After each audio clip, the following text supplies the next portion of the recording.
महाराष्ट्रात अत्याचाराच्या घटना मुलीबाळींवर मोठ्या प्रमाणात वाढल्या असून राज्यकर्ते आपल्या प्रचारात मशगूल आहेत।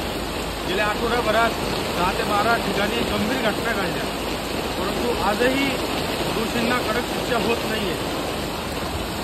जे लोक अशा पद्धतीचे अत्याचार जे नराधम लोक करत असतील त्यांच्यावर कडक कारवाई करावी, यासाठी महाविकास आघाडीचे प्रमुख सन्माननीय उद्धवसाहेब ठाकरे यांच्या माध्यमातून आज निषेध आंदोलन केले गेले आहे महाराष्ट्रभर।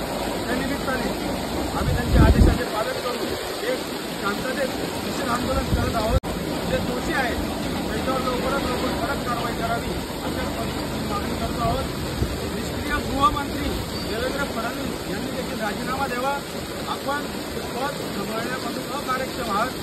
आपल्यासह आपली टीम प्रचार यंत्रणेत मशगूल झालेले आहे, त्याच्यामुळे हा महाराष्ट्र आज अशांततेच्या दिशेने वाटचाल करतो आहे।